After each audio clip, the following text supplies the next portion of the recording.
Ladies and gentlemen, boys and girls, manze, leo tumevuka boda mpaka kwenye Queen and Kings wa hii country, wa hii earth, UK. My name is John Duty na in the house tuko na mgeni mmoja wa Vungu. Please introduce yourself. Hi guys. My name is Sharon Wabaraka. Na nimefurahi sana to be in this channel for John Doty TV. I am all the way from the UK and I am excited to cross the borders. Yes, kuvuka kakuja US. So very excited. And asante sana. Thank you so much, Joe, for having me. Manze, karibu sana. Nimesema manze, it will be a pleasure. Or just say before to the live, we were actually talking about how ironic it is. Wase wako Majuu wako America wanasema hey, mimi siku moja nataka niende huko UK, na watu wako UK wanasema nataka kuja US. So hata mimi niko na hiyo curiosity huko vile kuna kaanga ni vile naona kwa TV ama kuko aje. And I'm sure our viewers pia wanataka kujua sana about there. I know. Binadamu watosheki na wale wako huku wanataka kukuja huko because they hear nice things about the US. Wanasikianga ati you guys, you have big houses, you have big roads, you have big food. Everything in the US is big. Everything is big. Big cars. Big cars, big houses, big food. And huku UK is very different. I understand why people sometimes are like that. Even me, before I came to the UK, I also had that mentality. Hey, huku watu wishingi kwa makaso. Tunavanga nguo zingine. Watu wanavanga manguo zingine kama za kumbuka saa tulikuwa tunanizo mapicha za Queen, hizo manguo anavaa. Una imagine sasa ukienda huko utakuwa ukikatu kwa castle, unavaa hizo nguo na madress mrefu na tukofia hivi. Na kusema hey madam, what can I do for you? Ya kapati. Ukafika huko mambo ni tofauti kwa ground. Mambo ni very tofauti, but it's a nice place. I don't complain. It's beautiful. Ni kama tu kawaida kufanya job kama tu watu wa US tunafanyanga tu job kama kawaida. I think the difference ni ati pound obviously is stronger than the dollar. Kwa hivyo in that aspect tumewapita. Sasa watu wakikuja kuvisit US na mtu ametoka UK akona advantage ya pesa. Kama tu vile unaweza toka US uende Kenya unakuwa tu na advantage kwa sababu ukifanya exchange unakuwa na more money. So that is one advantage. But kama ni kazi tunafanya tu kazi kama watu wa US, hakuna nini. Although I think US watu wanafanyanga job sana. As in you guys, you can do like even 3 shift, no? Sababu ya taxes, we get taxed quite a lot. So people don't work that much. Kwa sababu ukifanya, the more you work here, the more you get taxed. Whereas in the US, the more you work, the more you earn. Hiyo ndio again nini a big difference ya huko. But in terms of opportunities, I think mnakuanga na a lot of opportunities in the US, mainly because pengine kuna so many states as compared to the UK. Unajua UK kako tu na only 4 countries. So there is Scotland. Which are they? Kuna Scotland, Ireland, Northern Ireland, Wales na England. England is the biggest of them all. And that comprises the UK, United Kingdom. But kama US, states ni ngapi? 50 something. So you see, hakuna hiyo tofauti. As is just a small island, but there is the dollar. I mean, the pound is stronger. How about the people in the different countries? The people, mtu wa Ireland akikutana na mtu wa England ama mtu wa Scotland, wote lugha ni ile ama ni aje? Accent ni tofauti kabisa. Ukipata na mtu wa Scotland utajua huyo ni Scottish. Hata kuvaa wa Scottish wanavanga. Sijui kama umewaona wanavanga tu skirts.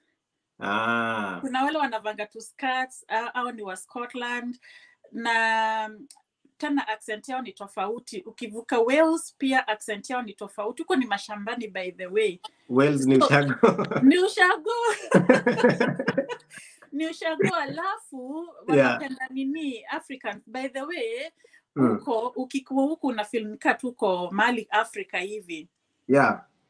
They farm, they do everything too kama Kenya. Huko Murang'a huko hizo sides. Huko ndio Wales sasa. Huko Wales uko Murang'a kidogo. Huko na mang'ombe manini. Exactly. Yeah. Alafu sasa ukivuka upande wa England, sasa England ndio kubwa, huku ndio the capital city iko London.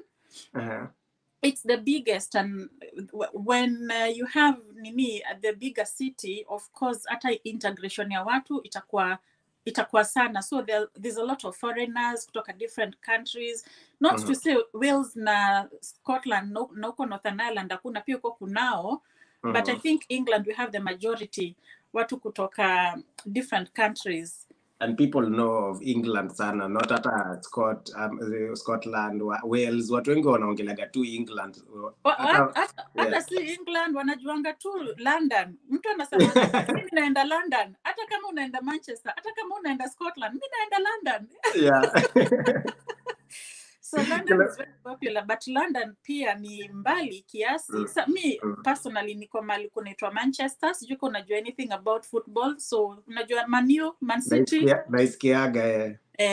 So mi niko huko, na kutoka huku kwenda London driving is about 5 hours. So hiyo ndio tunasemanga we are going out of state. So kutoka Manchester to London mnasema nyinyi mnaenda out of state sasa. But we say out of city, so we don't have state here. So tunasemanga you're going out of city. Kwa hivyo ni kitu kubwa. Uko ni big deal. Na mimi sasa nikitoka hapa, by the time nirudi kesho nitakuwa nimeingia state 3. Kwa hiyo sasa niko Virginia, nitaenda nipige job Washington DC, alafu pia nitaenda job nyingine nipige Maryland, alafu nirudi Virginia tena. So in a day in different states. In a day nazunguka state 3 and I work in different states. Actually, I work in different states and I live in one of them. So Virginia vile iko, of course kuna South Virginia huku Virginia Beach, but mimi niko North Virginia kidogo. So unapata hiyo area inajita DMV, the DC, Maryland, Virginia. So the transport system, jobs, nini, unapata you can easily crisscross hizi state zote 3 kwa zimeshikana. DC ni kadogo, alafu Maryland some part imekuja zimeshikana, so it's not, alafu Pennsylvania tu iko hapa karibu, Delaware iko karibu, West Virginia iko karibu, so huku sidhani inakuwa big deal sana. Wow. Now inakutake how long driving? So kama saa kutoka hapa kutoka kwangu hadi niseme kuingia US Capital, kuingia DC inaweza nitake kama an hour hivi juu ya traffic. Okay. But kama tuseme nikizunguka hizo state 3, saa zingine nimeenda DC, Maryland, Virginia kurudi 2 hours 30 minutes nimepiga hizo shughuli zote. Okay. Pia huku kuna kitu kama hiyo, kuna watu pengine wanaishingi like in the Midlands, so nitasema tu Midlands kwa sababu ni katikati ya England, na pengine wanafanya job London. And the reason they do that is because life in London is very expensive. Manyumba huko ni very costly. Ata cost of living is also very high. Adima apartments. London is the most expensive of them all. So people prefer kuishi Midlands, mali kama say Luton ama kunaitwa Luton ama pengine Coventry, but then you take a train now into London, and that's maybe just an hour's journey to London. Sababu tena London hakuna haja ya kudrive, unalipishwa sijui kwa congestion fee, unalipishwa sijui emission fee. There's so many fees. So public transport is easier, and public transport in London is far the system there is far much better than anywhere else. Vile tu imelink hivyo iko tu, so I don't even know how they do it, but wame connect in a way that you can't need even a car kama uko kwa city. Yeah, I think even the DMV area iko hivyo because of DC ni kadogo na iko congested, na driving in DC every week napata ticket. Hata ukuwe careful aje utapata ticket for something. Either ni red light, either ni speeding, yani camera everywhere. So unapata most people prefer using the public transport juu iko well connected, kuna train, kuna buses. Kama mwaka yangu ya kwanza US sikuwa na gari. Na siku drive na niliendaga job kama kawaida na nilifanya kila kitu because kuna state zingine zenye zetu za ushago, kuna kama Arizona, mama huku Kansas, huku katikati Midwest, hizo ni ushago huko huwezi pata basi. Ohio. lazima kuwe na gari. Yeah, Ohio huko huwezi pata basi, lazima ukuwe na gari. Wow. So yeah, and I think even for people who are watching who've been asking nikikuja US ni wapi naweza ishi nikianza maisha, kama una gari na utakuwa na gari for a while, unataka kuwa mali kwenye kuna public transport. Na UK umesema usiende Wales kama una gari. Utasumbuka. Huku hakuna nini ma underground, by the way undergrounds na buses hizo tu ziko hiyo connection ya network ya underground trains, overground trains, buses, taxis sana sana utazipata London.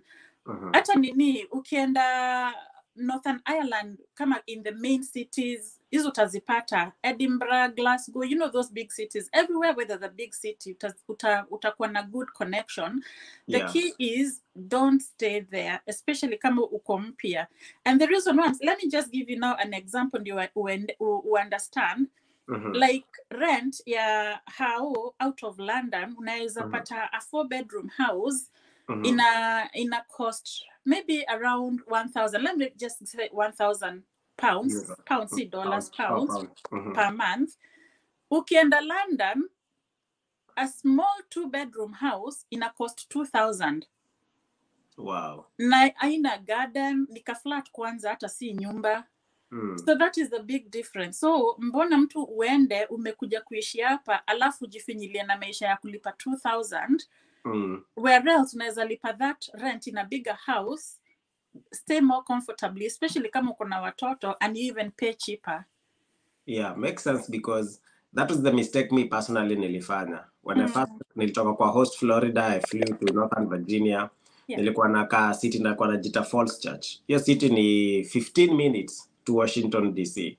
So unapata studio nilikuwa nalipa around 1,500. Wow. So sahi nakaa 1 hour to Washington DC. 1,500 is a whole 1-bedroom. Kubwa iko na yani unafeel hadi uko kwa home, as opposed kale ka studio nilikuwa nakaa kadogo ka 1,500. But ukikaa the more nakaa nje ya city kidogo, the more napata better deal even in housing and all that. Yeah. And then it just makes sense. I mean unaweza sema sina familia, you know, nitakaa. But there's also something called una save to invest. So ukikuja, the good thing about these countries, ukikuja na especially ukikuja with the right documents, unaweza buy house.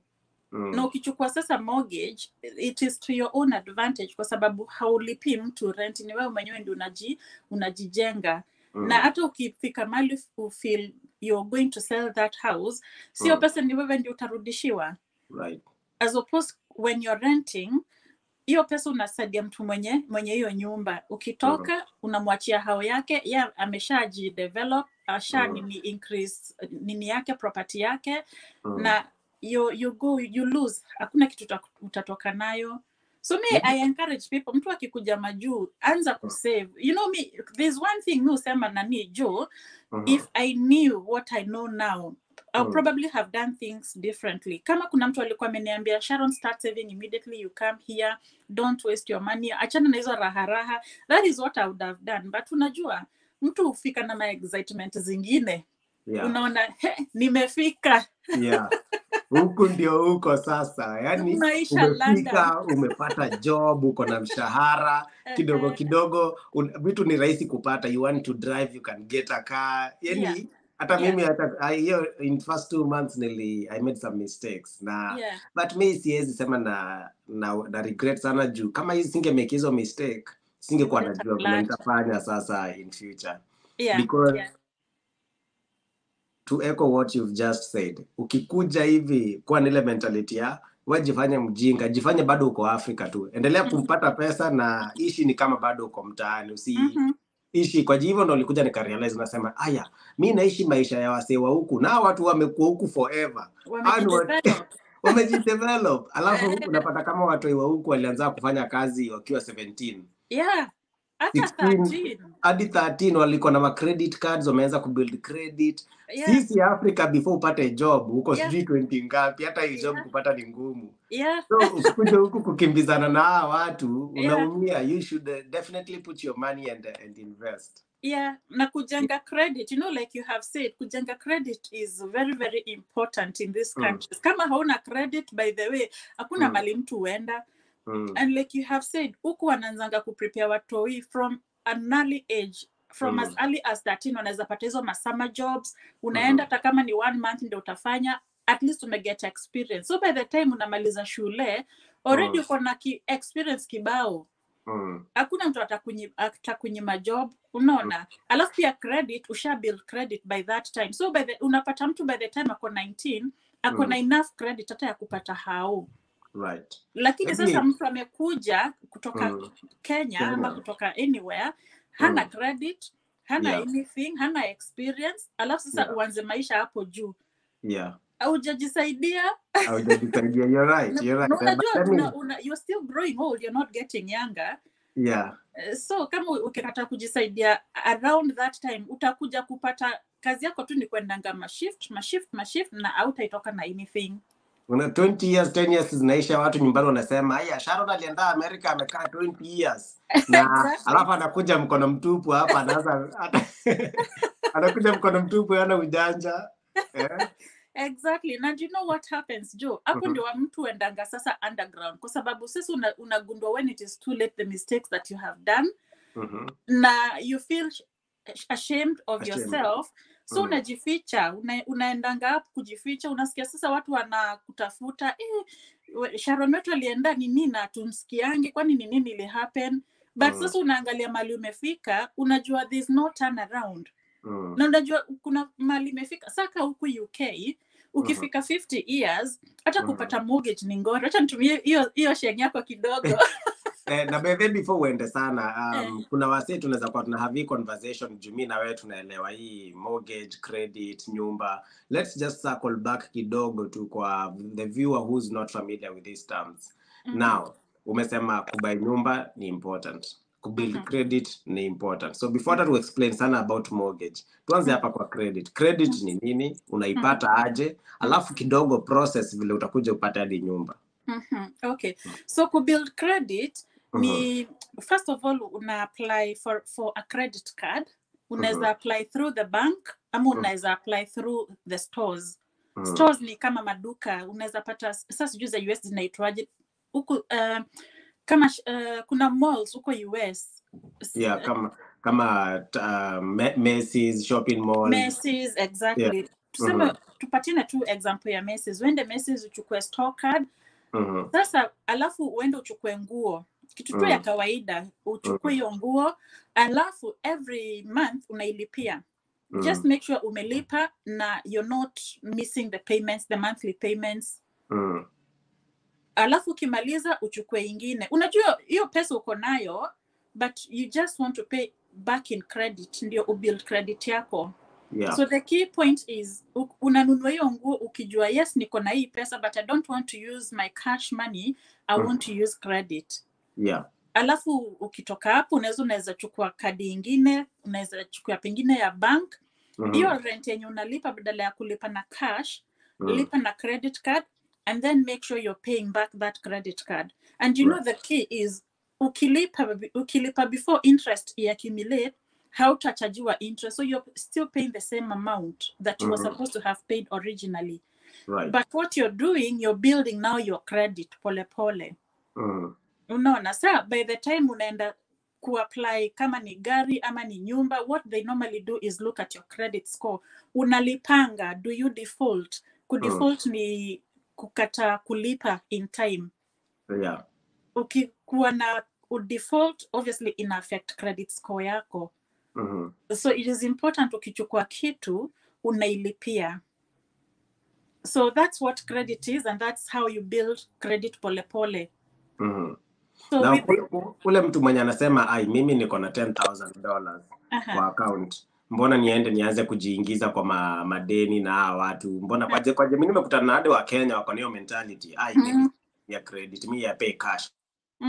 But haikusaidi. Unaweza kuwa hiyo 10,000 yako itakusaidia aje? Kwa sababu unless uko na millions, ukienda buy hao una buy cash money, and who has millions in their accounts? To be honest, let's just be realistic. Right. Hakuna mtu anakuanga na millions unless you're very very rich. Na kufika hapo pia umejidevelop, umejijenga. So kama ni mtu amekuja tu majuzi, hauna hiyo pesa in your account, let's just be real. Kwa hiyo pia huku mimi usikianga watu wakisema mimi sitaki ma loans, sitaki ma credits, sitaki nini. Lakini wewe hujajisaidia na kufanya hivyo. So that's why you see some people are developing themselves. Alafu unasikia watu wanakusikilia wivu, umebuy hao, umebuy gari mzuri. Na unajua hiyo credit juu ukiendelea kulipa hivyo itafika mahali sasa uachange kuchukua vitu on credit. Sasa ulipange na hiyo cash, but it is at a point when you have already developed yourself and you don't need kuchukua credit anymore. Yeah. Unaona?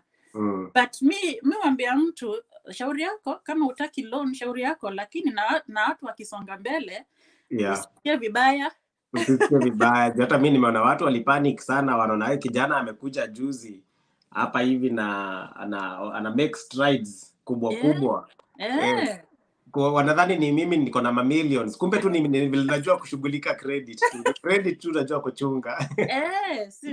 You can even drive a $50,000 car and you only put down actually 10,000 or even 15,000 for it. Na unapewa kitu ya almost 60,000 because wanakutrust na vile umekuwa ukichunga ile kidogo umepewa tu. So and that is also very key. Kuchunga, they have to have that trust that when they give you this, kama ni nyumba ama ni gari ama whatever, they already have trust because they have seen your credit history. You pay in time and you don't default, so they'll trust even to give you something bigger. But when they can't trust, when they can't see any history, nobody is going to give you any credit. And here usidanganywe, everything is credit. People that you see doing big things and they have big things, hawajafanya hiyo na cash money. Na hiyo cash money, by the way, hata itafikaje kwa bank? You understand? Unless ni fraud. Hiyo cash money itatoka hapi because hakuna job itakupea pesa mingi atakuwa unaweka tu madhao kwa bank tu. You find that the money that you're working for after expenses, after kulipa hizi bills zote, inabaki kidogo. Huwezi kuwa tu for $1 million kwa account, $100,000 kwa account after a very short period of time. So now that we've understood the credit, so uko na credit mzuri. Na uko UK sasa, wewe umetoka Afrika umekuja umeshughulikia credit na uko maisha London. Unataka to make a move to buy a house. Maybe you can take us kako ka process kana kuagaje, and how is that important compared to renting? So in the UK, there is something called government funded. They give you like 15% for first time buyers, government funded, and then you have to have your own 5%. So sinilikwambia una save, unaekanga tu pesa kidogo and at the same time you're also building up your credit. Alafu sasa uende identify how the amount of house tuseme how near £100,000. So you calculate 5% of that money. 5% of £100,000 ni kama kitu what? 5,000 hapo? Hiyo 5,000 hiyo ndio utatoa. 15% utapatiwa na government. Uende na ni bank inafanya hizo manini zote. Okay, you get like a mortgage advisor mwenye atakufanyia hizo transaction zote. Si ati ni wewe ndio unajifanyia. Identify how hiyo pesa iende ilipwe, uchukue nyumba yako, and you're good to go. So I know I'm making it sound like it is as simple as that, but usually the first thing they have to scrutinize sana ni hiyo credit, and then wanaangalia kama utaweza kulipia hiyo how. Because again, they don't want to give you a mortgage. So mortgage ni the same thing vile tunasema juu hauna cash money ya kununua hiyo nyumba, so you approach a bank. Bank is now your lender. Wanakukopesha hiyo pesa hiyo 100,000 hiyo 95,000 kwa sababu nini, I mean 85,000 kwa sababu si 85 and si 15% ishachukuliwa ishapewa na governor, 5% umetoa. So 20% ndio sasa tuseme 80,000 ndio bank inakulendisha. Wanaenda wanalipa the mortgage people, the mortgage company, wenye wanauza hao rather. Right. Wanaenda wanawapatia, nyumba inabaki ni yako. So wewe unabaki ukilipa the bank. And that payment, or you making that payment to the bank ndio kulipa mortgage. Do you have to do it on your own ama lazima utumie huyo mortgage mtu akuadvise?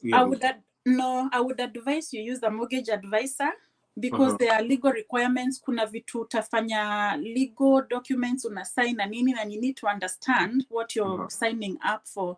So you do need at least a legal advisor, a mortgage advisor mwenye atakuguide through that process. Ndio usidanganywe, ndio when you're signing up for something, you're not signing up for something dodgy. Yeah.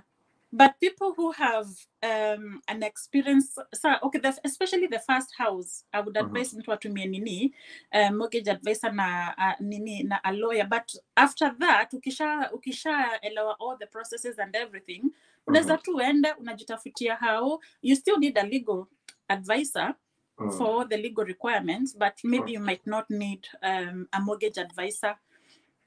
But there is no loss. Unaweza pata mortgage advisor wenye hata hawakulipishi. Kwa sababu wako na links na the bank inataka kupatia watu malone. So how wanalipwa na the bank? You're not the one that is paying them. So you have nothing to lose anyway. Okay. And the 15,000, is it a grant or it's money you pay back to the government? Yeah, so no, it's not a grant. It's a loan that the government gives you, but you have 5 years to pay it back. Okay. Now, how that operates, wanajua within that 5 years, nyumba yako ina accumulating, it raises the value. So utakuwa raise equity. Right. And they know after 5 years, when you remortgage, you'll be able to get enough equity to pay all that money back to them, to the government.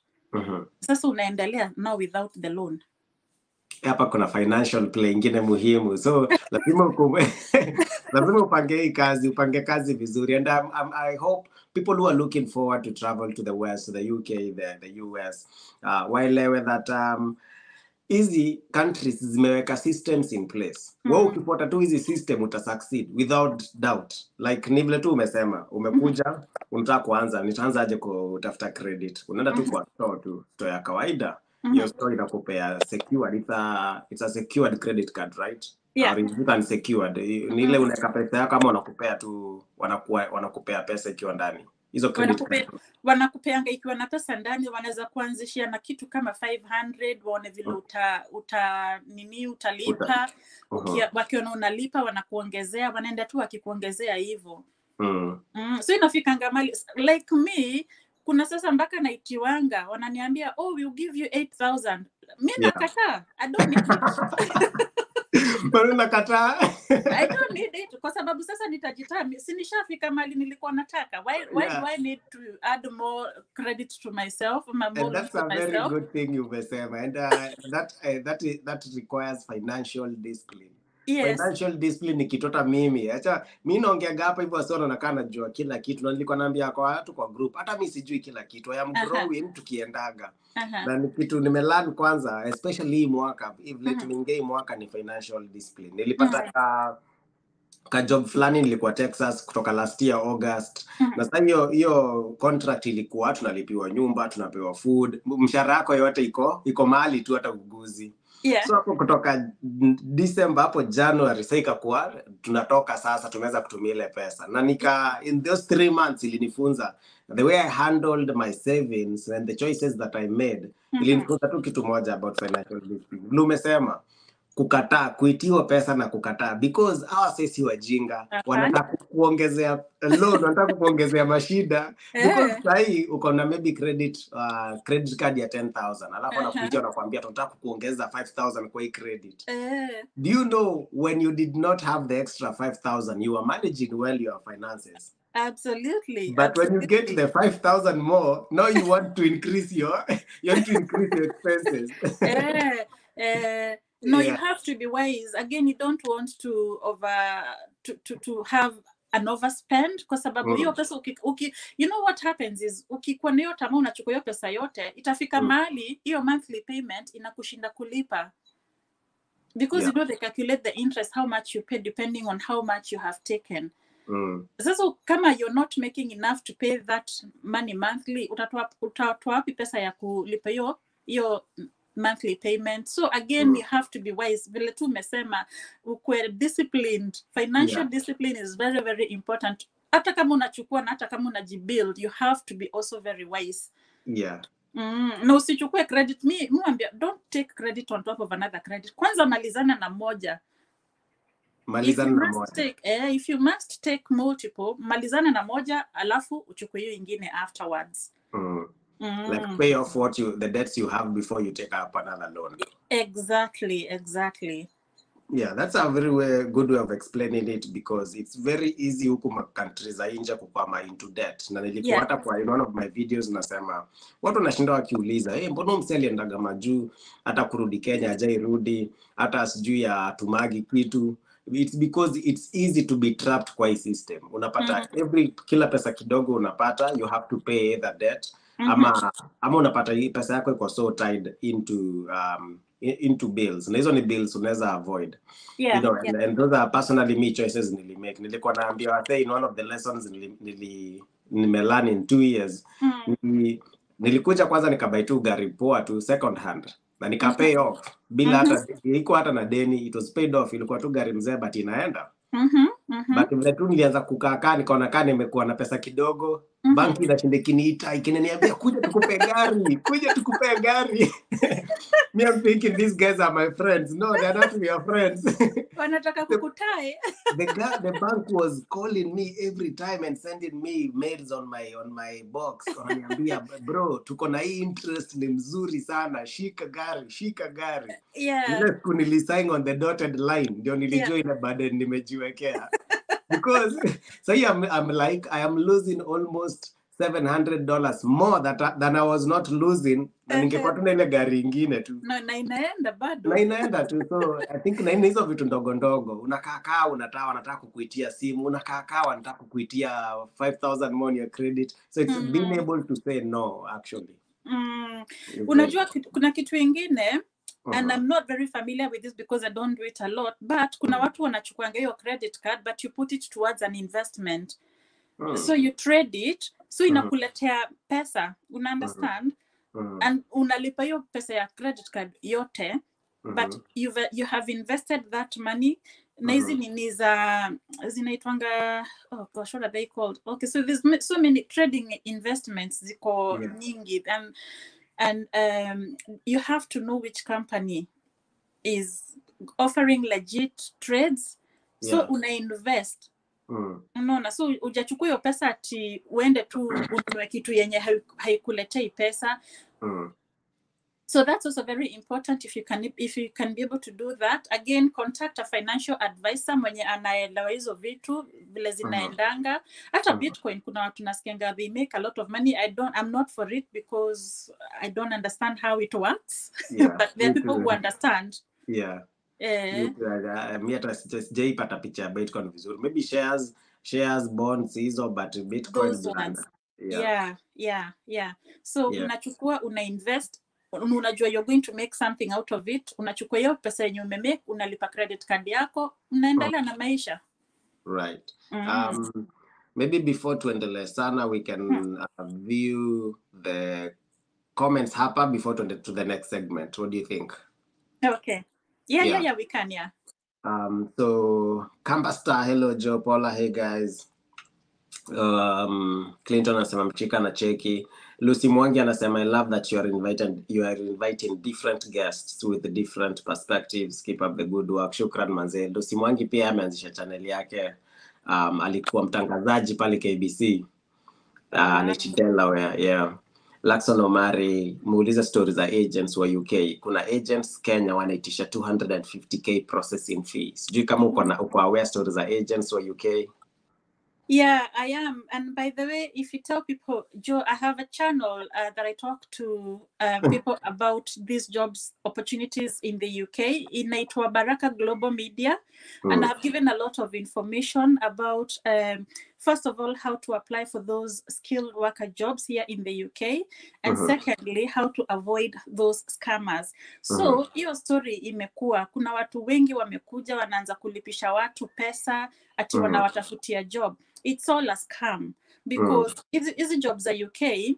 So the Home Office, that is the government body yenye imepatia watu those opportunities, it has detailed a clear process on how you can make applications for jobs, how you can find the employers, and you don't even have to pay the employer a single penny to get a job here in the UK. The only money mtu anafaa kulipa ni pesa ya gava. Na hiyo pesa ya gava pia wame detail, so you know exactly how much you need to pay to make that application. So mimi nimesikia ati sijui mtu anaenda naitishwa sijui 200,000 pounds, no 200 is it no 20,000 pounds, 10,000 pounds, pesa nyingi sana. We're talking about millions in terms of Kenya shillings. And there are people who have paid that money, wamekuja huku alafu wanajipata hata hiyo job hawana, hata contract hawana, alafu najipata uko destitute, uko huku hauna mtu unajua, hauna kazi, you can't even afford a house, unapata mtu anaishi na mashida shida. So mimi naambia watu please be very careful. So again, if tukianza kuongea nini jo tutashinda hapa. If people can just go and find Baraka Global Media, that's one actually I've shared your link on the comment section. Yeah, let people go and watch those videos and know the legit employers. I've been very good. I've actually told people in my channel the employers that they need to target. And those are the employers when you serikali, this is the Home Office, imesema these are the people that we have given permission, because it's not everyone that has been given permission to allow people to come to the UK. But of course, those dodgy employers wenye wamesha take advantage, wanajua watu wako desperate na wanawaitisha pesa wakuje. It's not fair at all, and I don't agree with it. But Sharon, why do you think people, instead of people just researching and watching like your channel, there are people out here who are actually giving out the real information? Like on the WhatsApp group, there are people say from UK or from any part of the world, the US, Canada, who are actually giving them the legit information, and they have their own YouTube channels. Why do you think people would rather not listen to them and go to pay agents, despite the fact that watu wanaambiwa mtakoniwa to see legit? Mbona mtu asiende akae kwa Baraka Global Media for 3 hours akiwatch hizo vitu akiandika notes, lakini hataki kufanya hivyo, anataka kwenda kwa agents? Unadhani shida ya watu wetu inakuwa gani? Ignorance. They're ignorant, and they don't want to do the hard job. They want it easy. Mtu akufanyie everything, mi nitakuja tu, I just show up and go to work. And Joe, you and me know it doesn't work like that, especially in the Western countries. There is no way Joe unaweza enda uambie employer wako nataka kuleta mtu Majuu, mtu wetu, unampelekea mapepa, ebu mtengeneze. It doesn't work like that. Si kama Kenya. Si kama Kenya. Those things happen in Kenya. Unaenda kwa relative wako mwenye anajulikana, anakupelekea mapepa zako huko kwa, you know, the big bosses. It doesn't work like that here in the UK. So mwenye anaitishwa pesa and you haven't actually researched, mi nasema tu ni ignorance. I have so many people who contact me, wananiambia Sharon nitafutie kazi. Nawambia I can't. Na mi I don't even have my company Joe ati nitaleta mtu. And if I had, si nitaleta watu wetu kwanza. Hata mimi nasikiaga mtu akiniambia Josu nichukue ni kuje huko Majuu, na kwa zile za niko na familia yetu imenepangana hivi, ningekuwa naweza ningeleta kwanza brother yangu, ningeleta watu wetu kwanza. Kabla uanze sasa kuleta watu wengine. So people need to be very cautious na waache hiyo ignorance. Kwa sababu mimi nasema kama unaweza afford hiyo pesa yote, hiyo 2,000 ama 10,000 ama whatever amount unaitishwa, if you can afford to pay that money to somebody, why don't you just make the application? Enda kwa channel ya Sharon usikize. Na there are so many people actually I've interviewed wenye wamekuja, they just listened to the information that I was sharing na wakakuja. So why don't people just go listen, hiyo pesa ukuje nayo vizuri, kwa sababu ukikuja you'll be entitled kubai, vile nasema kubai ka kitu ka property kako, at least usemange uko na ka property Majuu. Na ikifika watu wa kurudi Kenya unaweza exactly, na ikifika nini ya kurudi Kenya utauza hiyo hao vizuri, uende nyumbani, utanunua shamba na ujenge without kuwa na mashida. Hata unaweza irentisha ukuwe na ka income kanatoka Majuu. Exactly. Yeah, hata ukuwe na ka income kana uko mtaani huko Umoranga tu na kuna ka 100,000 kako kanaingiaga tu kwa account tu. So, kama umekuja, and that's possible if umekuja na njia legit. It can only be possible kama umekuja na njia legit. Yeah. Okay, hapa kuna Paul Njenga actually amewarn watu wakasema UK agents be very careful, it's not that easy. Kevin anakubaliana na story ya credit score. Peter ndo alikuwa anauliza if mtu anaweza fanya story ya mortgage peke yake ama atumie agent, tukasema lazima unafaa kutumia mtu anajua stories za law, right? Paul anashukuru, anasema you are explaining well, thanks sana. Edmond niaje Joe, niaje Nelson anasema mambo wadau, hata mimi nimefika kupata info. Karibu sana Nelson. Edmond tena anasema talk about ways of moving abroad. So maybe nani kitu watu wanataka kujua sana. Watu wanataka kujua sasa tunajaribu kupeleka watu na mutaratara ukiland zile vitu unafaa kufanya. Individual story if you don't mind of how ulijipata aje huko London, maisha London yenye ni mapound. Alafu pia pia kuna kitu kuna kitu mimi najiulizaga, mbona America ndio so glorified kama pesa ya UK ndio mingi? Mbona watu wataka kuja UK na huko ndio euro ni pesa mingi ukirudi Kenya? And maybe how, first of all, how you found yourself there?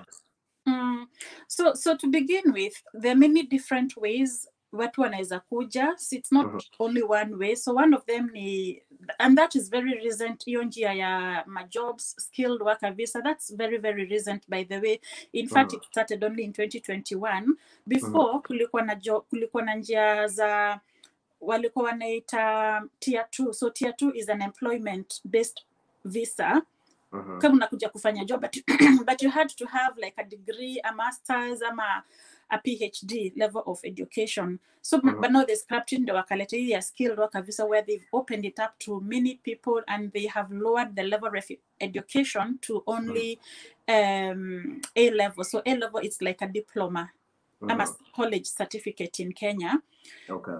And then there is another way ya kukuja nini as a spouse. Kama tuseme kuna mtu umeolewa na mtu akona makaratasi, doesn't have to be mzungu, inaweza kuwa umeolewa na mtu akona mapepa za hapa, inaweza kuwa tu ni Mkenya na akona mapepa hapa, na uko Kenya, you're entitled to come here on a spouse visa. Unaweza relocate na hiyo spouse visa na utakuja na dependents meaning utakuja na watoi wako. Kuna sasa njia ingine ya student, unaweza come as a student, ukuje uingie shule. Ukimaliza university, of course you'll be paying fee as an international student. Ama if you're lucky enough, you can apply for a scholarship. Kuna watu wanapatanga scholarship. And you can get either a full scholarship or a part-time scholarship, depending on vile mtasikizana na university.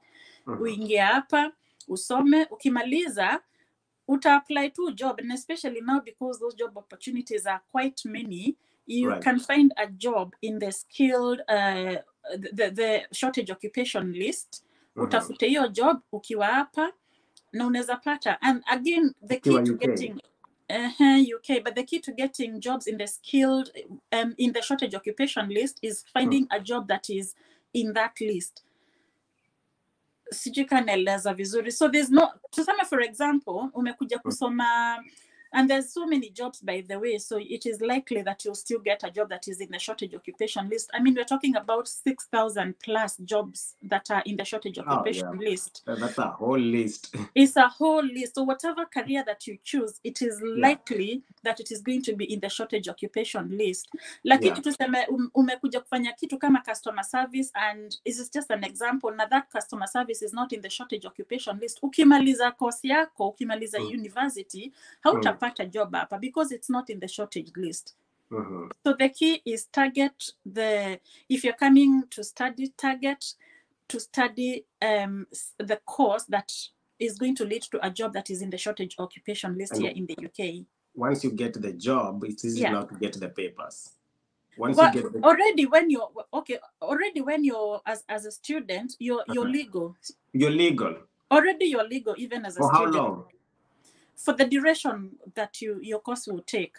Okay. Inaweza kuwa 2 years, inaweza kuwa 3 years. Okay. And then after 3 years you apply job, unaweza pata contract another 2 years. That takes you to 5 years. Once you have lived in the UK your 5 years continuously, you can now apply for permanent residency. Okay, apply for permanent residency, you stay with it for 1 year, and then you can apply for British citizenship. It's that simple, imagine. But the reason why people unapatanga mtu ameishi a long time, unasikia mtu amekaa 10 years na bado hana mapepa, ni kwa sababu pengine ulikuja na a visitor's visa, which is another way ya kukuja, ukapotelea chini ya maji na au kuprocess makaratasi yako in time. So naona watu wanakuja wanakupita uko tu hapo. Now people live in a lot of fear kwa sababu unaogopa kujitokezea in the fear of utarudishwa. So mwambia mtu kama unakuja as a visitors, especially nowadays, ngambo zetu those issues hazikuwa. Ngambo zetu watu walikuja, as long as umelanduku unapotelea, alafu unaenda unatafuta njia ya kupata mapapers within here. But nowadays they have become very very strict. Na siwezi advise mtu akuje na visitors visa in the hope atakuja kupata makaratasi, because you know what now they have done, hata nyumba huwezi pata. Ukikuja na visitors visa, hata landlord walipatiwa powers na serikali ya kuangalia kama mtu ako na makaratasi, na kama hauna unaweza deportiwa. So hakuna haja ya kurisk. So kwa nini kuna hapa jamaa Edmond amesema so mnamaanisha mtu hustler ako Nyamakima ako na dream ya kwenda Mayolo asi lose hope. Na tunataka kuongelea kwa ule mjamaa mwenye ako Nyamakima, ako Kayole, mjamaa ako mtaani. Ana school fees, haizi kuja kama student. Hajui mtu yote UK, haizi kuja kama visitor. Huyo ni njia gani anaweza tumia? Ni njia gani akienda kwa ile website legit? Nafaa ku-click button gani from the start? Okay, so kuna hii visa walianzisha ya care workers. Hakuna mtu ana caring experience mwenye amezaliwa Kenya. Tulianzanga kubeba watoto na migongo tukiwa 5 years. Yeah. So that is caring experience already. Hata kama mtu wako wapi. Yeah. Unaangalia your grandparents. Yeah. Unaangalia the whole family member. Hiyo kuchota maji, all that is experience, that is transferable experience. So there's a visa wameanzisha hapa, and that is one of the most abused visa yenye nilikuwa nakuambia, inaitwa care worker visa. That visa you don't even need experience, by the way. Ati kisomo, you only need to have certificate ya kuonyesha umesoma na umefika A level. Upas kizungu wanaitanga IELTS. So there's an exam you have to do in Kenya. The British Council IELTS ya kuonyesha you can read, speak and write in English. Na ukuwe na sponsor. Sasa sponsor ni employer. Na sasa employer ndio nilikuwa nasema hapo mbeleni, watu waende kwa channel yangu waangalie the employers that are there that are employing people that are legit employers. That care worker visa is the quickest and the easiest and the cheapest, kwa sababu hata kuilipia hawaitishi pesa nyingi, wanaitisha I think if I'm not wrong the hata surcharge ya NHS. So there's a surcharge of NHS some 626 yenye government wanaitisha, but for the care workers hata hawaitishwi. it's only the fee for the government that you need to pay for that visa. But because it is the easiest, hiyo ndio unapata nini watu wanakuwa abused na employers wanawaambia mlipe pesa, mtoe pesa kiasi ndio ukuje. Sasa unapata watu wanaenda wanakopa, but you can do that application yourself. Unaenda kwa www.gov.uk. Again, people can go to my channel and get that information and find skilled worker visa, specifically care worker visa. That's where they need to go. And it gives all the information. And when you get to the UK and you do not have the experience, they will still train you. Yes, because now you obviously, when you follow the right process, this company, this sponsor that is bringing you, anakupeleka straight away kwa job na wanaanza kukutrain. And there are some organizations, because they understand you don't have family members and you don't have anybody here in the UK, there are people who are even providing accommodation for 30 days. There are some that I know have already paid air tickets. Kama huwezi jilipia air ticket, wanakulipia air ticket because they need you, they need your service. Wanakuja hapa, wanakutrain for 6 weeks, alafu wanakuingiza sasa job after wakisha kutrain. Na umesema Sam wanakupea accommodation, kumaanisha kwa wale wenye wapati accommodation, mtu amekuja ameingia job, ni anajipanga aje sasa mahali pa kwanza kuishi before anze kupata mshahara na vitu kaa hizo? So what now they are asking, what the government, the way they have the way they have planned, you have to have at least £1,200 in your account. Na hiyo sio ya kupatia mtu, hiyo ni ya kushow when you arrive in the UK, wanajua hiyo 1,200 itakulast for a whole month hadi upate your first salary. Makes sense. So unaweza tafuta Airbnb ama unaweza tafuta somebody that you know, ukifika huko nini akuhost. Of course, like I said, Joe, the houses here in the UK are very, very small. So mtu akisema haezi kuhost, si kukataa na kataa. It's because we don't have those big houses and we don't have spaces, extra spaces. So the easiest way pengine ni utafute Airbnb na ziko. Utafute just a small Airbnb for that 1 month. Ukisha pata mshahara yako ya kwanza, unaenda unatafuta private rented accommodation, tena ziko nyingi sana. Makes sense. Damn, wealth of information. Ni wase mnafaa kwenda pale Baraka Global Media. Mtajipata Amerika. Hawezi sikia hatu waambia aje. Hawasikiaje. Ya Luka yenye hata tukiambia watu 1,000 kuna mmoja ataokoka tu. Mmoja, si tunataka tu mmoja mwenye atafika Majuu. Aseme kama sio Sharon wa Baraka ama John Duty mimi singeifika. Me, that's actually my hope. Yeah. Nasema I hope kuna msichana nisikiza tu hadi siku moja akifika Majuu aseme manze ulinisaidia sana. Yeah. But the majority hawasikizi. It makes you feel so good. Wale watu wamenicontact na wakaniambia Sharon nilikusikiza and I am here in the UK. I feel so good. Una feeling tu ni kama umeokoa mtu. Ni kama someone has got saved through you. Umerudisha mkono. Wewe umehubiri injili mpaka mtu akasema nimepokea Yesu akuwe mwokozi. Oh my God. Na me, I want people to say on the comment section. Me bethe Sharon hadi nilikuwa nimeanzisha WhatsApp group. Nitake nijue watu wanataka. Yani I want to get to the heart of our viewers. Lakini nika notice people are not so focused on this goal. Me, I want to know, what do people want? Wanataka tuwaambie nini? Ama tuongelee nini? Juu watu wataki the good info. Mimi nasikia hii information hadi ningekuwa mtani ningekuwa nishajiona niko UK. Wanatakanga drama. Kama tuna cause drama, utawaona hapo. As long as there's no drama. Yeah. na feel sasa tuanze ku create content ya madrama, tukuje huko niseme sasa mimi na Sharon wa Baraka tumeanza kudate. Tumeanza kudate. Watakimbia. Umesikia John Duty na Sharon vile wana date, wameenda wapi? Watu wanataka hiyo motion. Oh my God. And it's a very sad state of affairs. I kept nilikuwa naongea na jamaa fulani, nilikuwa namwambia nimekuja ku realize hadi content yangu ya ile ujinga, upuzi, stories za ujinga hizo zina sell. Lakini pia wase real information hiyo hakuna mse anataka could hope on that your story. Hakuna. Nimejaribu kuwafanyia content ati niwaonyeshe. Okay, so I have 2 channels. I have another one inaitwa Sharon wa Baraka Vlogs. Na hiyo specifically muonyesha watu vile UK iko, you know, the travel, it's mainly for travel and lifestyle. Ati ndio mtu kama anajipanga kukuja, anajua naenda mali kuna kaaje. Unapataka awa watch, they don't watch. Yeah. Man, it's so easy to deviate from the objective of our channels, because tukianzisha kuna ile kitu tunataka, alafu as we go along the way kuna ile vitu audience wanataka, na audience wanataka vitu, the more irrelevant things ndio wanataka. Very sad affairs. It is sad state of affairs.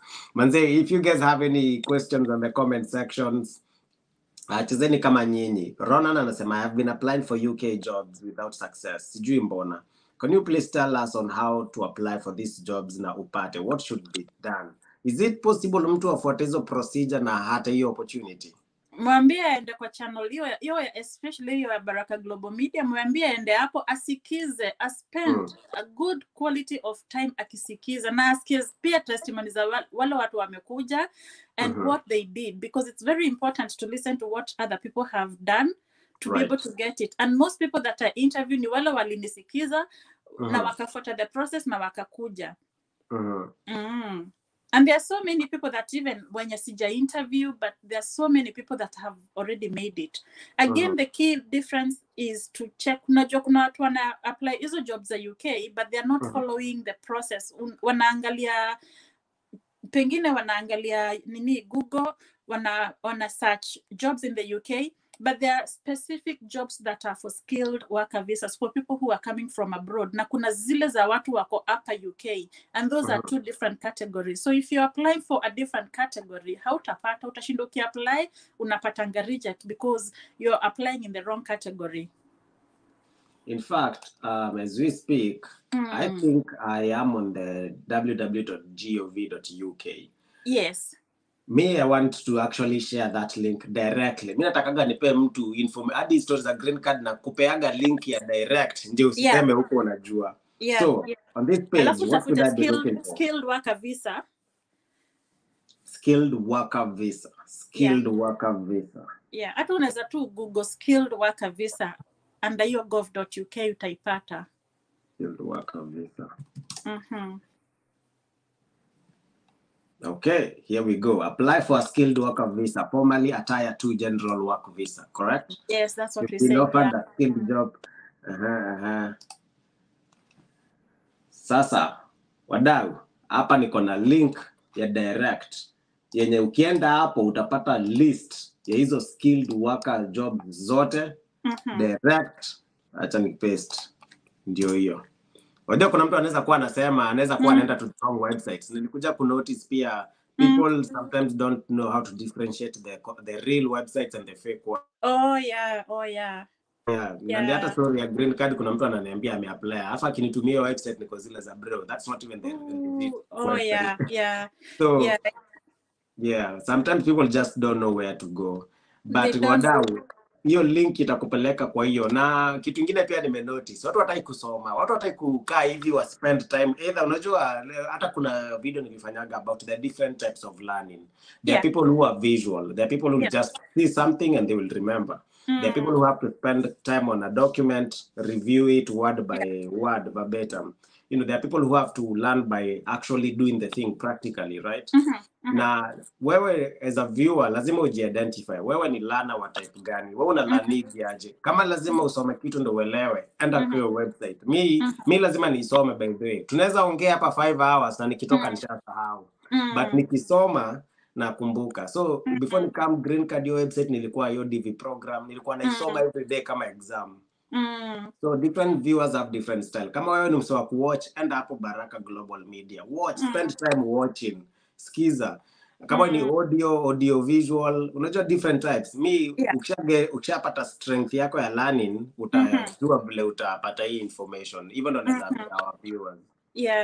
And that's the reason why even in my videos, as much as ninaongea pia on the description box muanga nimeweka hizo links zote so that after the video you can now go in your own time uangalie hizo malinks pole pole bila haraka. Kama wewe ni mtu vile unasema, kama wewe ni mtu wa kusoma, those links are always there. You can just find them in the description link, uende uangalie one by one ukisoma kama unataka hivyo. Kama ni kusikiza, sikiza, and that information is there. So we cover both sides because we understand that there are people who are visual and there are people who just like listening and reading. Makes sense. Yeah. At what age is it not advisable to relocate abroad? Kuna mtu alishinda green card at 52 years. Joe shida ni mtu wa hiyo miaka Amerika ataweza kufanya double shift na shifts. So kuna shida yoyote mtu akikuja UK kama ni mzee ako 50? Iko kwa sababu atapata job. Iko kwa sababu now by that time already mwili yako pia imechoka. Utaweza kukimbizana na nini na hizo majobs. And especially kama ni job sama tusema ya care. Okay, hakuna age limit. They don't actually give an age limit. But me personally, I wouldn't advise anybody who is above especially 55. Maybe 50 mtu ni mdogo, lakini above 55 jamani. I don't know. Yeah. But there is no age limit anyway. So again, the decision depends. The decision lies with you. Yeah. But I wouldn't advise, and the reason I'm saying that ni kwa sababu mimi tunajua vile huku unaweza kimbia na hizo jobs na vile unaweza choka. Yeah. Na ninashindwa, especially if you're starting, ninashindwa kama utaweza, kama ni kuendelea. Unajua kama there are people who are 55 and above, but wako already established. So hawakimbi hizo mbio za like a newcomer. Double shift, yeah. Na double shift, you understand? Like our parents are still here and they're still working, but pengine wanafanya job siku moja, siku mbili, unaona hawakimbi. But kama wewe ni mgeni, itabidi ufanye hizo siku zote doubles na nini ndio ukachap na life ya abroad. Yeah. Sharon, hebu nisaidie kusoma hizo comments kidogo. Kuna mtu nasikia hapa akiniita. Wapi? Uzioni hapo, kuna mtu hapa nasikia anabisha sana. Kwa side yako unaweza ziona? Hebu acha niangalie kama ndaziona jua. Sizioni on my end, imagine. Sawa tu wewe continue telling say something. Nimeziona. Umeziona? Okay, kuna mtu hapa anasema Roman Dest, I have been applied. Okay, huyo ni mwenye tulikuwa tumesoma. Sharon, hiyo is it the one health and care worker visa? Yes, hiyo ndio nilikuwa explain. Hiyo ya health and care worker visa. That's the one that is the easiest visa that you can get. Now they don't require a lot of things, so you can try for that one. Alafu kuna mtu anasema IELTS ni lazima kwa kila visa ya UK. So IELTS ni lazima at the moment, ni lazima for every visa that you apply. Hizo za skilled worker visa, they are requiring you to have IELTS. Kuna time walikuwa wamesema wataondoa hiyo requirement ya IELTS, but hawajaiondoa officially, so it is still a requirement as far as I know until they officially declare that you no longer need it. So it is important that you have IELTS. Yeah, and someone there is saying, yeah, I think IELTS is important. It is important. Alafu IELTS kuna mali inafanyiwa uko Kenya, kama uko Kenya. It's not everywhere that is offering the IELTS that the UK government wants. So again, you have to be very careful where you undertake your exam in Kenya. Usiji ukafanya IELTS alafu upate certificate ikataliwe. So again, very important there that you do the right thing, the right exam that is required. Okay, ni Lucy ama ni Lakson Amani anasema disadvantages of living in the UK. Every place there are advantages and there are also disadvantages. So nitasema aje sasa, kunazo ziko nyingi nini disadvantages. Again, it depends on what you're after. Muanga nikisema kuna mali utaishi na upate everything 100%, there's always going to be things that you don't like. Sasa ni wewe ujipange yenye utachukua na yenye utaacha. But again in terms of living, kama sijui kama ulikuwa ukisikiza, when I started nilikuwa nikisema there are parts that you can stay in the UK that are very costly, and ukikuja hapa when those expensive places you can be put off. So it is important that you do the right, you find the right places to live zenye hautalipishwa pesa nyingi. Kama London, I gave an example, nikasema London is very costly. The cost of living in London is also very high. As much as London is very known and is very popular, it's also very expensive. It's not something that I would advise a newcomer kwenda kuishi huko kama haujajijenga, but if you get a job over there, why not? Unaweza enda. So, but again, just to generalize, there are many disadvantages and advantages. Ronan Desta nauliza, cooking opportunities ziko kweli? So cooking opportunities, it's not, as far as I know, it's not in the skilled worker, or it's not in the shortage occupation list. So I haven't heard about cooking opportunities not in the shortage occupation list, unfortunately. Okay. Can Strike anauliza, talk more about the shortage skills category, please, for unskilled workers, no degree and above. So first of all, there isn't, that's something I was actually saying the other day, hakuna kitu inaitwa unskilled worker anymore. In the UK, there is nothing like unskilled. Every job is a skilled job. Even the lowest, hata hiyo ya care worker is also termed as skilled worker. So all you need is to have an A-level of education. A-level kama uko Kenya ni kama certificate ama diploma. That is the lowest education. Kama umefika high school, hautachukuliwa because that's not an equivalent of A-level. And you don't need a degree, you don't need hizo masters ama hizo nini, hizo zote walikata. As long as you have A-level, your college degree, you can apply. And then the shortage skill category, kuna a lot of jobs that are in that occupation list. There are like 6,000 and above zenye ziko kwa shortage occupation list. So again, hiyo link Joe amewaekea hapo, ama unaweza enda kwa my own channel, hiyo ya Baraka Global Media, uangalie. There's so many jobs that are in the shortage occupation list, or you can check that link that Joe has left, utaona ziko hapo. Okay, mwingine nauliza, nimeona adult social care professional, so I ask, is it a must utafute certificate for it, or how do you go about it? Adult and social care professional, so again, it depends. Ni kama unatafuta job ya social worker, that is a professional job. That means you have to have an education on that route. Ni kama daktari, you cannot practice as a doctor if you haven't studied to be a doctor. So to get a job as a professional, you must have the education for that. Na ukitafuta na hauna hiyo qualification, unafanya tu kazi bure, hautaipata. So please apply for jobs that you have the qualifications for. Kuna jobs kama za IT, kuna jobs kama za engineers, kuna jobs kama za teaching. All those are jobs that are professional jobs, but you have to have qualification. You can't just apply kama hauna qualification. Okay, Joe, tuendelee ama? Tuendelee. Nimerudi. Okay, na kuna mwingine hapa anasema Sharon gotea Elvis sana. I think ako Leeds. Sijui Elvis ni nani, but nimengotea. Nilikuwa nimetembea Leeds the other day.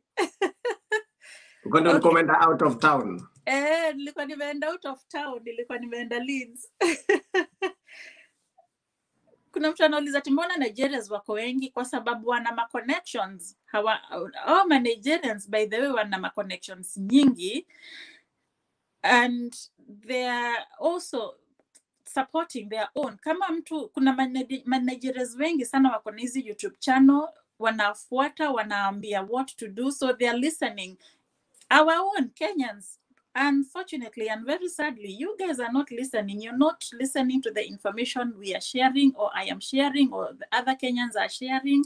Sijui ni kwa nini you're not doing that. You're not supporting us, but the Nigerians, they support each other. And also, Nigerians are aggressive. They are very aggressive. They are very aggressive with information. I have a few Nigerians that come to my channel for information, and when they want the information, and we give this information for free, imagine. No. Yeah. So I don't understand why people don't want to listen to our own Kenyans, don't want to support us when we want to support them to come, but they want to go and support watu wa nchi zingine. But it's okay, I'm not complaining. Kuna mtu anasema ati na kwa prove experience juu, I think it's required in your resume. Experience, is it required in your resume? Most of these jobs, they don't even ask me. They don't even ask for especially experience. Especially hiyo ya care job. Ndio nilikuwa nasema, when you're writing your CV, you know, you can write in your CV and say that you have that experience. That is your evidence. I have done from 2001 to 2005. This is what I did.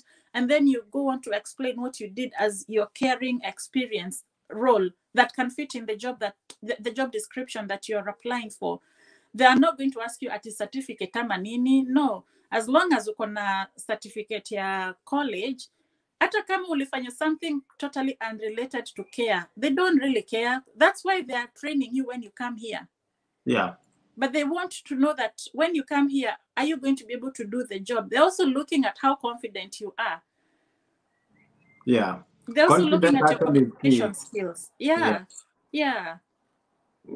And I know there's a video nilifanya nikasema nilikuja US na in 2 years nilifanya job. Hakuna mtu alikuwa ananiuliza shule nimefanya nini, because any job unafanya, they're willing to train you from the start. And actually shule umeenda is not in the US, hawatambuagi. No.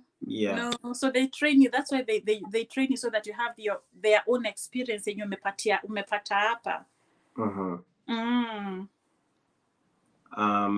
Kuna mtu ameapply na wanataka video. Maybe is it a video interview ama yeah, so that's the process. So when you apply and you qualify, the interview is going to be video interview. Right. So I know that is the process, because you're far. They can't obviously ask you to come here and do an interview. So the interview is usually a video interview. You go through the panel. Unaweza fanya 3 interviews, ama unaweza fanya 1 if you're lucky.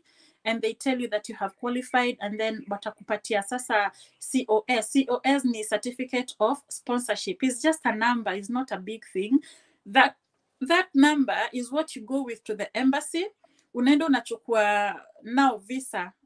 Wanakupatia kitu inaitwa BRP, biometric residence permit, ya kukuja hapa, na imeandikwa how long you're coming here for, the COS number, everything is written on that BRP. You get the information, you get the enrollment of the BRP in Kenya, but you get the actual card here in the UK. Inapostiwanga kwa employer.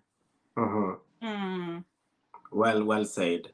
Mike, may insist na swali ya jobs za plant operator ni easy kupata US. Huku Kenya imekuwa noma. Operators tuko wengi, lakini opportunities ni zero. Kindly research juu ya hizi kazi.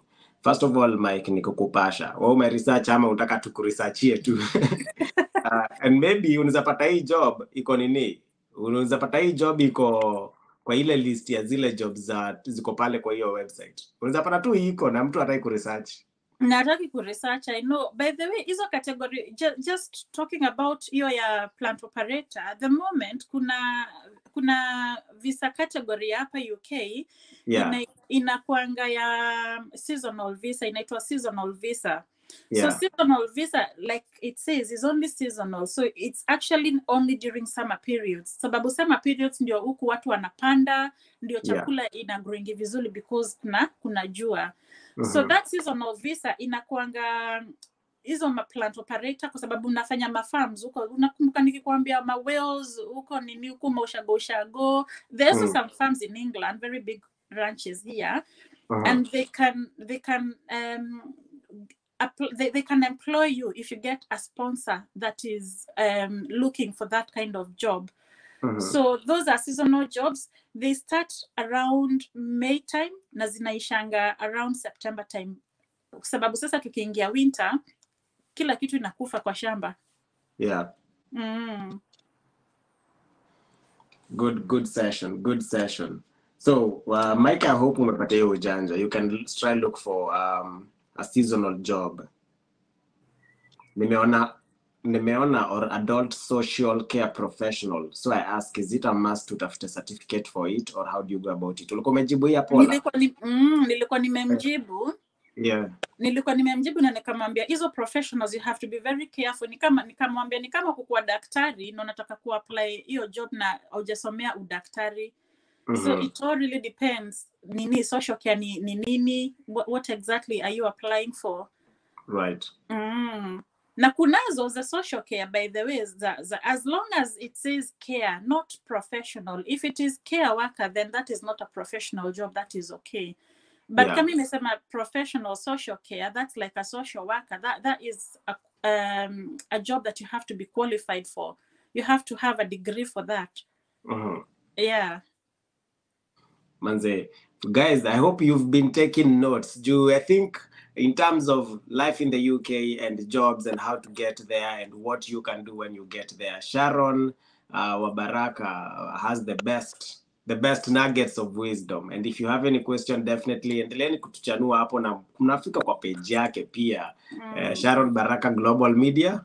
Yeah, Baraka Global Media. Baraka Global Media. Unafika hapo hivyo wakitafuta tu Sharon wa Baraka itawaleta hizo channel. They can just search my name because I normally just leave my name on a nini kwa hashtag, so it makes it easy for people to find. So italeta all my channels. I have 2 channels. Na waambia wakifika huko wa subscribe pia. Wani support. Na nilikuwa naambia watu the only support wanaweza tupea ni kusubscribe, kucomment, kutupea ma likes, kushare, hivyo tu, hata si pesa, na kuwatch ad. Na kuwatch ad, wasiskip. Na kuwatch ad. Saa zingine hata hizo nini ma vlogs zinaendaga ukifanya kuonesha different places, unatumia mafuta na hiyo ads zinaweza kuwekea mafuta. Exactly. Kunstrike anasema thank you for clarifying hapo kwa ignorance, kwa my ignorance na unskilled roles. Na unskilled roles na kunijulisha that A level is equivalent to college. Not high school huku Kenya. Not high school. Yeah, A level is after high school education. A level is college. Yeah. O level ndio system kitambo Kenya. I don't know, again watu wa nini wa before kulikuwa na hiyo system ya A level Kenya. Unaenda unafika, ilikuwa I think unafika form 4 like form 5 and form 6. And I know system ya education pia imebadilika sana Kenya.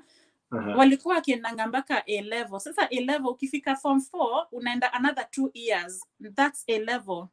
Yeah. And that's the system we have in the UK. Sasa wanasomanga hizo primary school for 6 years, alafu wanafanya 4 years in high school, and then they do another extra 2 years in college or still in high school, but it is called A level. Okay, so hizi job zote tunaongelea zenye tulikuwa tunaongelea lazima uko na hiyo A level. Lazima uwe na A level. In Kenyan form hiyo ni kama diploma ama? Ni kama diploma, ni kama college. College diploma. Ni kama college, bora ni 2 years and above. Bora ni 2 years and above. Na kama ni msee wa polytechnic, hizi si lazima tiamenda college ya maana. Ni sawa. Ni sawa bado. Okay. Si ashafika A level. Ashafika A level. So hapo at least umechanua Kunstrike, umemtoa ka ignorance kidogo. Ya form 4 ni O level. Ya form 4 ni O level, right? Ya form 4 ni O level. Yeah. Alafu there's another 2 extra that you do inakupeleka A level. Wadau mnacheki vile masomo ni muhimu. By the way, masomo hata kama tulikuwa tunalazimishagwa na tuko tunataka kufanya, inaokoleaga sana. Inaokolea. Ukisema certificate iko kwa ukuta ikusaidii, inakuja kuokolea sana.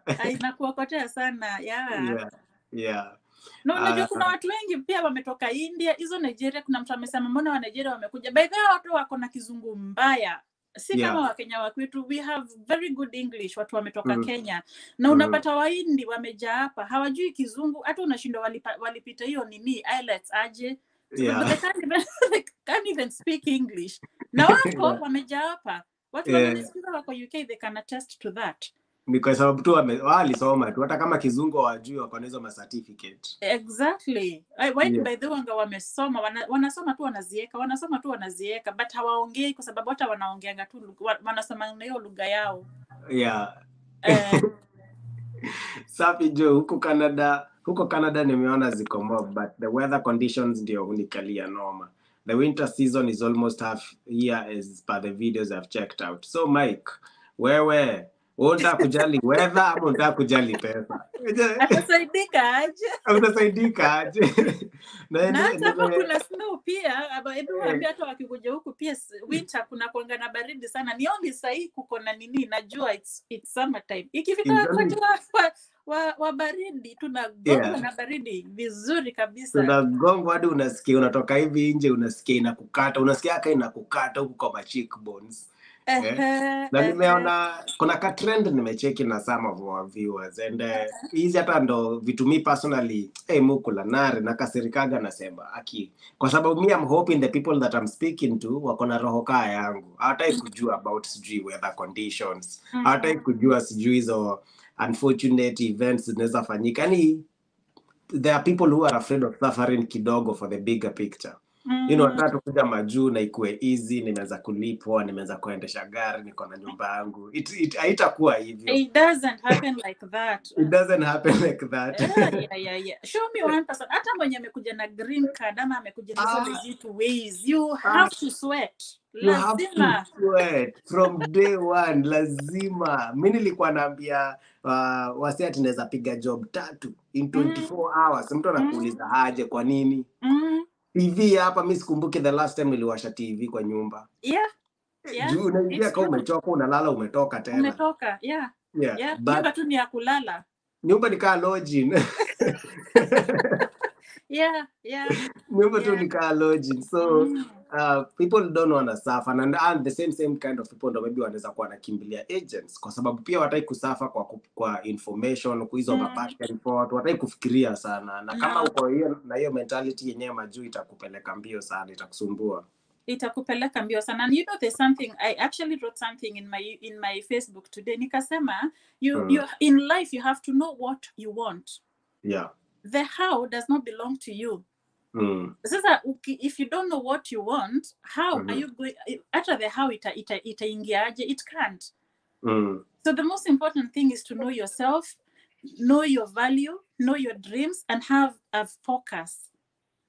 As long as you have a drive, the how, leave it to God. He will do it for you.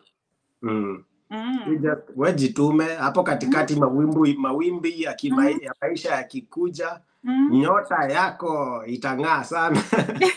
Nyota itang'aa. So as long as you're focused, you want to become a plant operator, ikuwe Canada kuna nyesha ama kuna snow all year around.